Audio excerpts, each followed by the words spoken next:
Devon, just talking with the Opera, can you describe what it means to be in the locker room, your coach coming in, you're down 3-0, 20 minutes left in the season, and he says, no, we're going to win this game. And then it pretty much happens exactly how he mapped it out. Yeah, that was crazy. I mean, after overtime, coming back in the locker room,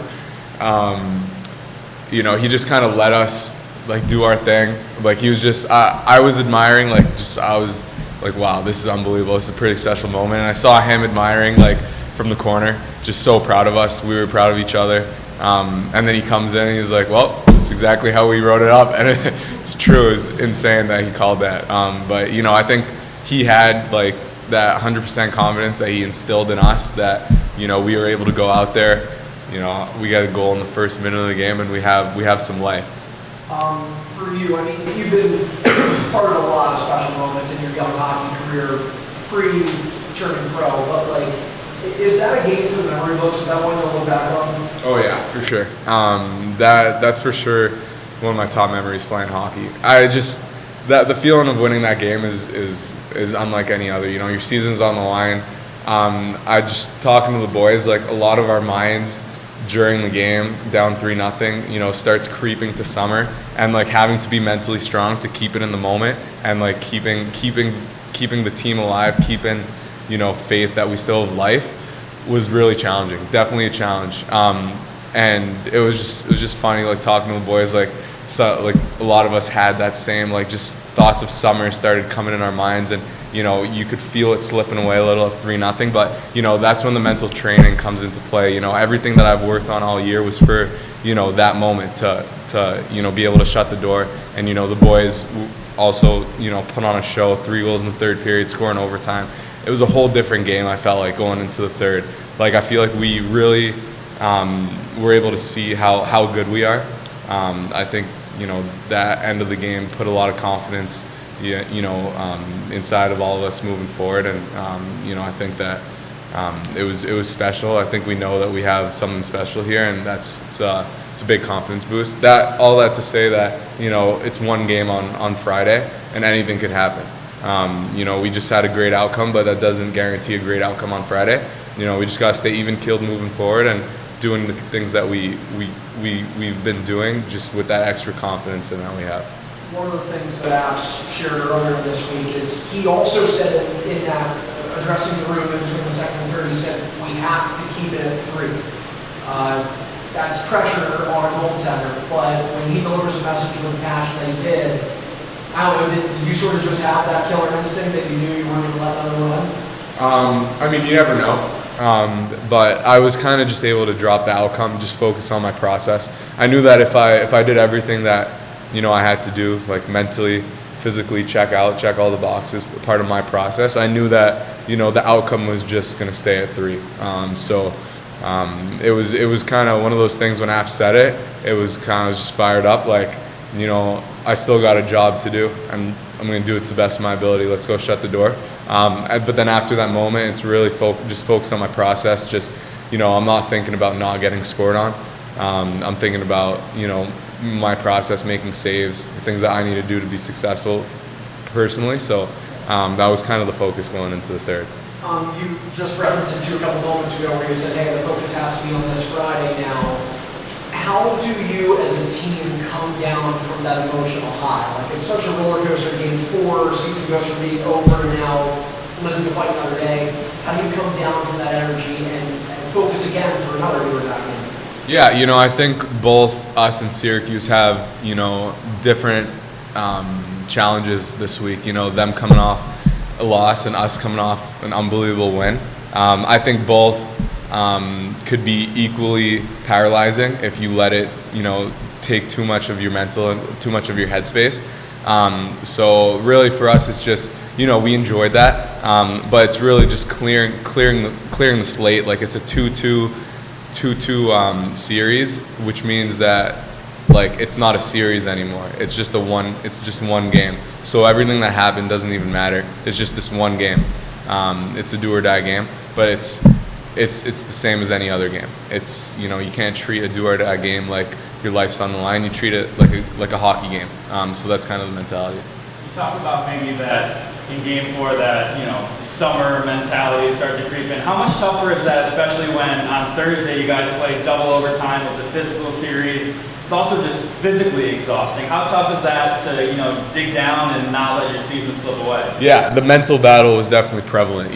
Like you said, the adversity that we had gone through the day before losing in double overtime, having to, clear your mind from that, and then, to be down 3-0, it kind of, those thoughts from the day before kind of come and creep back. But that's the moment where you either fight or you either fold. And I think as a group we fought, and we fought really hard, and you could see what kind of outcome happens when you have that belief, and you just let it rip. Seth was saying that really in this tight game, with overtime, he sees no difference in beginning of the year and anything. Is that just your focus, your next man out mentality, or next up mentality? Yeah, my goalie coach back home, Marco Raimondo, we've been working together for a while, and I think this was the first or second year that I started working with him. I was like 15 years old, and the first thing I learned from him was every puck has equal value, whether it's in practice, whether it's in Game 7 of the Stanley Cup Finals, whether it's in double overtime, whether it's in practice, you still have to have that same hunger to stop every puck. Stopping that puck isn't more valuable than stopping a puck in practice or in warm-up. So that mentality of treating everything the same, regardless of the story behind the puck, is huge for me mentally. I think that the story behind a shot doesn't matter. It's a shot. It's the same in practice, in game, regardless of what game it is in the playoffs. If it's a regular season, it doesn't matter. It's a shot. So just being able to, obviously it's not like the easiest thing to do. It takes a lot of practice and mental discipline, but to try or have the intention to treat every puck like it's just a shot is huge. You talk a little bit about like the season on the line situations, high pressure situations like that. I know you kind of just addressed it and saying like every puck is equivalent to each other, but like how do you feel like you've gained any value from those experiences and having these playoff runs here in Rochester to then eventually make your way back up to Buffalo? Oh, for sure. I mean, the amount of experience that, just in these 4 games that I feel like as a group that we've learned and grown together is huge. I think that, those 4 games are helping us as a group a lot moving into this 5th game. I've learned a lot about playoff hockey and in the pro level, like double overtime. I think I played 3 periods of overtime in the playoffs, and it's definitely a different feel. There is a story being written in the process, so it's hard to not think about it.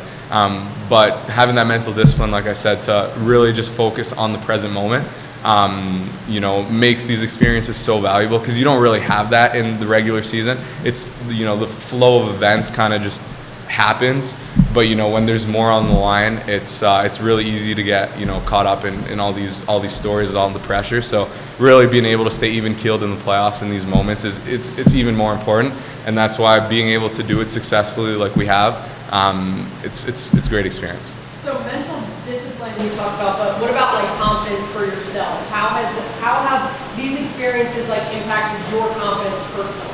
Yeah, I think confidence is an interesting thing. I personally think that it's you control what you're able to control, and that gives you confidence. If you're trying to control uncontrollables, they're ultimately uncontrollable, which means that you don't have any say in what happens, and you feel powerless sometimes. So really being able to have a plan and just execute the plan, have confidence, it works, just do it again and again and again and again. I know my game, I know what I need to think about, I know what I have to execute. I have full confidence in that. So whatever the outcomes may be, it doesn't really matter, because I'm confident in my process. I know that more often than not, if I stick to it and perform it well, things will go well. So that's kind of just what goes through my head. Already Sellout crowd for Friday. How much are you looking forward to the environment?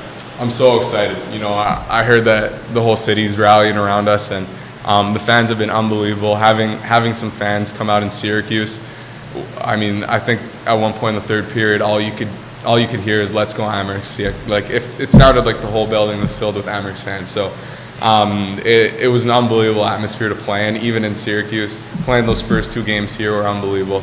I'm really excited to see the fans come out, meet them after the game. They've been great this year. They've been awesome. I think that they've really been rallying for us, giving us a lot of energy in times of need, and we're just grateful to have them.